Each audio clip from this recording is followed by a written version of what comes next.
ഞാൻ ദൈവത്തെ സ്തുതിക്കുന്നു. സർവശക്തനായ ദൈവത്തിൻ്റെ സന്നിധിയിൽ നമുക്ക് എല്ലാവർക്കും വരുവാൻ കർത്താവ് ഒരു അവസരം കൂടെ നൽകി തന്നല്ലോ. ഇന്നത്തെ വചന ധ്യാനത്തിനായി സങ്കീർത്തനം 27:11-14 വാക്യം വരെ നമുക്ക് വായിക്കാം. യഹോവേ, നിന്റെ വഴി എന്നെ കാണിക്കണമേ. എൻ്റെ ശത്രുക്കൾ നിമിത്തം നേരെയുള്ള പാതയിൽ എന്നെ നടത്തണമേ. എൻ്റെ വൈരികളുടെ ഇഷ്ടത്തിന് എന്നെ ഏൽപ്പിച്ചു കൊടുക്കരുതേ.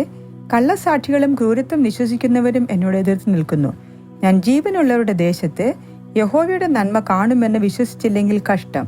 യഹോവയെങ്കിൽ പ്രത്യാശ വയ്ക്കുക, ധൈര്യപ്പെട്ടിരിക്കുക, നിന്റെ ഹൃദയം ഉറച്ചിരിക്കട്ടെ.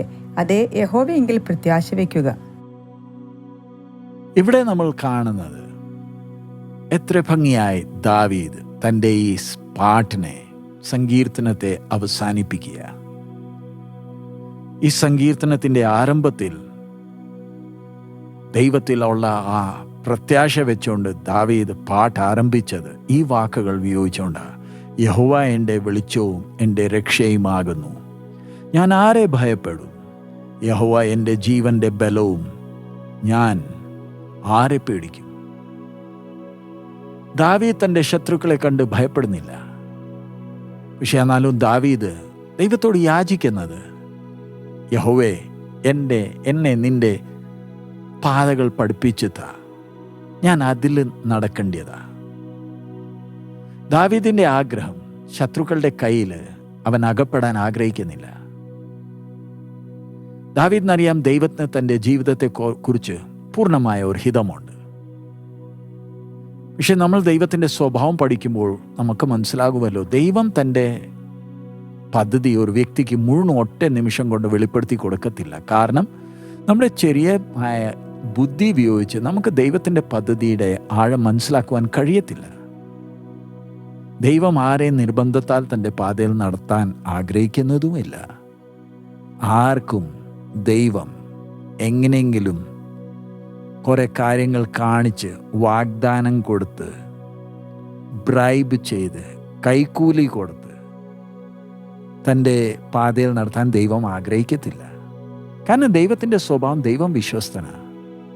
ദൈവം ആഗ്രഹിക്കുന്ന ഓരോ വ്യക്തി ദൈവത്തിൻ്റെ സ്വഭാവം മനസ്സിലാക്കി സ്നേഹത്തിൻ്റെ ചങ്ങലയാൽ ബന്ധിക്കപ്പെട്ട് ദൈവത്തിൻ്റെ പാതയിൽ നടക്കേണ്ടതാ. നമുക്കറിയാമല്ലോ, നമ്മുടെ പ്രാണന്റെ ശത്രു നമ്മുടെ പിന്നാലെ ഉണ്ട്. എങ്ങനെയെങ്കിലും ദൈവത്തിൻ്റെ പാതയെ നമ്മളെ മാറ്റി ഈ ലോകത്തിൽ നിന്ന് ഈ ലോകത്തിൽ തകർക്കാനാ അവൻ ശ്രമിക്കുന്നത്. ദാവീദ് ആഗ്രഹിക്കുന്നില്ല ദാവീദിൻ്റെ ജീവിതം ശത്രുക്കളുടെ മുമ്പേ ഒരു കൂട്ടുകാഴ്ചയാകുവാൻ. ദൈവനാമം നിരാധാരം ആകുവാൻ അവൻ ആഗ്രഹിക്കുന്നില്ല. അവൻ രാജാവാണെങ്കിലും ദൈവത്തോട് യാചിക്കുന്നേ, ദൈവമേ, തൻ്റെ പാത എന്നെ പഠിപ്പിച്ചു തരണമേ. ഈ സങ്കീർത്തനം ദാവീദിൻ്റെ പ്രാർത്ഥനയാണ്. പക്ഷേ ഇതിൽ നമുക്ക് കർത്താവായ യേശുക്രിസ്തുവിൻ്റെ ജീവിതത്തിൻ്റെ കുറിച്ചുള്ള പ്രവചനം കാണാം. ദാവീദ്, ക്രിസ്തു, കർത്താവായ യേശു ക്രിസ്തുയുടെ ജീവിതം നമ്മൾ നോക്കുമ്പോൾ ശത്രുക്കൾ വളഞ്ഞിട്ടുണ്ടായിരുന്നു. കള്ളസാക്ഷികൾ വിരോധമായി എഴുന്നേറ്റു. കർത്താവായ യേശുവിനെ ദുഷ്ടന്മാരുടെ കയ്യിൽ ഏൽപ്പിച്ചല്ലോ. പക്ഷേ കർത്താവിൻ്റെ പ്രാർത്ഥന എപ്പോഴും എൻ്റെ ഹിതമല്ല, പിതാവേ, നിൻ്റെ ഹിതം മതി. കർത്താവായ യേശു നമ്മുടെ മുമ്പേ ഒരു ഉദാഹരണം നമുക്ക് വെച്ച് തന്നിട്ടാ പോയത്. നമ്മൾ ആത്മാർത്ഥമായി ദൈവത്തെ സ്നേഹിച്ചാൽ, ദൈവത്തിൻ്റെ ഹിതം നമ്മൾ ആഗ്രഹിച്ചാൽ, ദൈവം നമ്മളെ തൻ്റെ പാതയിൽ നടത്തും. തൻ്റെ ഹിതം നമ്മുടെ ജീവിതത്തിൽ നിറവേറ്റും. ശത്രു നമ്മുടെ ജീവിതത്തിൽ ജയം പ്രാപിക്കാൻ ദൈവം ഒരിക്കലും അനുവദിക്കത്തില്ല. 11 വാക്യത്തിൽ നമ്മൾ കാണുന്നത്, യഹോവേ, നിന്റെ വഴി എനിക്ക് കാണിക്കണമേ. എൻ്റെ ശത്രുക്കൾ നിമിത്തം നേരുള്ള പാതയിൽ എന്നെ നടത്തണമേ. വീണ്ടും ജന്മം പ്രാപിച്ച നമ്മളെപ്പോഴും ശ്രദ്ധിക്കണം, നമ്മുടെ ശത്രു നമ്മുടെ പിന്നാലെ ഉണ്ട്. അവൻ നമ്മുടെ എല്ലാ നടപ്പും കാര്യങ്ങൾ ശ്രദ്ധിക്കുന്നുണ്ട്. എങ്ങനെയെങ്കിലും അവസരം കിട്ടിയാൽ നമ്മളെ തൻ്റെ വലയിൽ അകപ്പെടുത്താൻ അവൻ ശ്രമിക്കുന്നേ.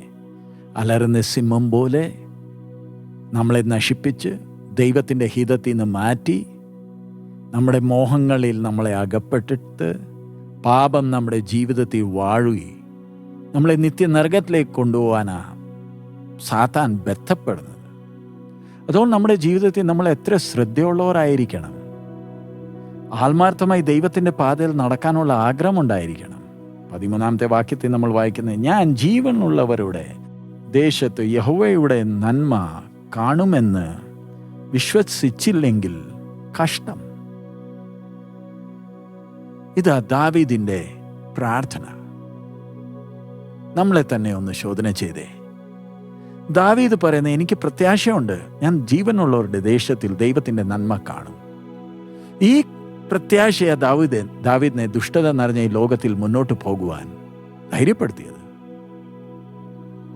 ശത്രു അവൻ്റെ വീഴ്ച കാണാൻ കൊതിക്കുമ്പോൾ ദാവീദിനറിയാം ദൈവത്തിൻ്റെ നന്മയും കരുണയും അവൻ്റെ കൂടെ എപ്പോഴും ഉണ്ട്. അവനെ ദൈവം ഒരിക്കലും ഏകനായി വിടുകയില്ല. ദാവീദിൻ്റെ അപ്പനും അമ്മ അവർ മുഖാന്തരം ഈ ഭൂമിയിൽ വന്നു. പക്ഷെ അവൻ്റെ ജീവിതയാത്രയിൽ അവർ അവനെ വിട്ടുപോയി. പക്ഷെ അവന് ഉറപ്പുണ്ട്, എൻ്റെ ദൈവം ഒരിക്കലും കൈവിടുകയില്ല, അന്ത്യം വരെ എൻ്റെ കൂടെയുണ്ട്.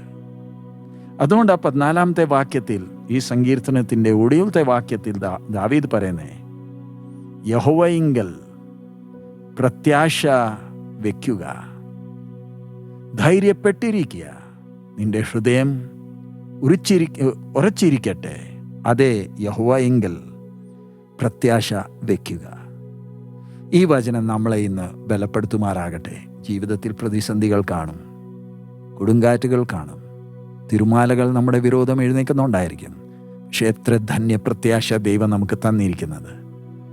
ഈ പ്രത്യാശ ഒരിക്കലും നഷ്ടപ്പെടല്ലേ. നമുക്ക് കർത്താവിൽ പ്രത്യാശ വയ്ക്കുക. കർത്താവിൻ്റെ സന്നിധിയിൽ നമുക്ക് കാത്തിരിക്കാം. നമ്മുടെ ദൈവം വിശ്വസ്തൻ. ദൈവസന്നിധിയിൽ കാത്തിരിക്കുന്ന കുറച്ച് പ്രയാസമുള്ള കാര്യമാണ്. കാരണം നമ്മുടെ ബുദ്ധി നമ്മളെ ഒത്തിരി കാര്യങ്ങൾ പറഞ്ഞു തരും, നമ്മുടെ ബലത്തിൽ ചെയ്യുവാൻ. നമ്മൾ ദൈവത്തിൻ്റെ പാതയിൽ നിന്ന് മാറിക്കഴിഞ്ഞാൽ, ശത്രുവിൻ്റെ കണിയിൽ വീണ് കഴിഞ്ഞാൽ, സാത്താനെ നമുക്ക് തകർക്കാൻ എളുപ്പമാണ്. അവനെല്ലാ അവസരം നോക്കിയിരിക്കുക. അവന് കിട്ടുന്ന അവസരം അവൻ പാഴാകാൻ അനുവദിക്കത്തില്ല. സോ ഈ ദിവസങ്ങളിൽ നമുക്ക് ദൈവസന്നിധിയിൽ കാത്തിരിക്കാം, ആ വെളിച്ചത്തിന് വേണ്ടി കാത്തിരിക്കാം. ഇരുട്ട് നിറഞ്ഞ ഈ ലോകത്തിൽ നമ്മളെ നടത്തുവാൻ ആ വെളിച്ചം മതി. നിത്യ വെളിച്ചം നമ്മുടെ കർത്താവ് നമ്മളെ നടത്തും. നമ്മളെ ചുറ്റുമുള്ള ശത്രുക്കളെ കണ്ട് ഭയപ്പെടേണ്ട ആവശ്യമില്ല. ദൈവം ഈ ദിവസങ്ങളിൽ നമ്മളെ ഓരോരുത്തരെ ബലപ്പെടുത്തുമാറാകട്ടെ. നമുക്ക് ധൈര്യപ്പെട്ട് കർത്താവിൽ ബലപ്പെട്ട് പ്രത്യാശയുള്ളവരായി നമ്മുടെ ഓട്ടം തികയ്ക്കാം. പ്രാർത്ഥിക്കാം. കർത്താവെ തന്ന ഈ അവസരത്തിനായി സ്തോത്രം. നിന്റെ വചന മുഖാന്തരം നീ ഞങ്ങളോട് സംസാരിക്കുന്നതിനായി സ്തോത്രം. ഈ സങ്കീർത്തനത്തിനായി സ്തോത്രം. ദാവീദിന് ഇത്ര പ്രത്യാശയുണ്ടെങ്കിൽ ഞങ്ങൾക്ക് എത്ര അധികം. ഈ നിമിഷം വരെ ഞങ്ങളെ നടത്തി കർത്താവെ പ്രത്യാശയുള്ളവരായി നിന്റെ സന്നിധിയിൽ കാത്തിരുന്ന് നിന്റെ ഹിതപ്രകാരം ഓരോ കാര്യങ്ങൾ ചെയ്യുവാൻ ഞങ്ങളെ സഹായിക്കണമേ. ഞങ്ങളുടെ ബലത്തിലല്ല, നിന്റെ കൃപയിൽ ആശ്രയിച്ച് ഞങ്ങളുടെ ഓട്ടം തികയ്ക്കുവാൻ ഞങ്ങളെ സഹായിക്കണമേ. ഞങ്ങൾ എത്ര അബദ്ധങ്ങൾ കാണിച്ചിട്ടുണ്ട്. പക്ഷെ നീ ഇന്ന് രാവിലെ പിന്നെയും ഞങ്ങളോട് സംസാരിക്കുന്നതിനായി സ്തോത്രം. ചെയ്തെല്ലാം നന്മയ്ക്കായി സ്തോത്രം. യേശുവിൻ നാമത്തിൽ തന്നെ ആമേൻ. ദൈവം നമ്മളെ ഓരോരുത്തരെ അനുഗ്രഹിക്കുമാറാകട്ടെ. നമ്മുടെ കർത്താവ് വേഗം വരാറായി. മാറാനാഥ.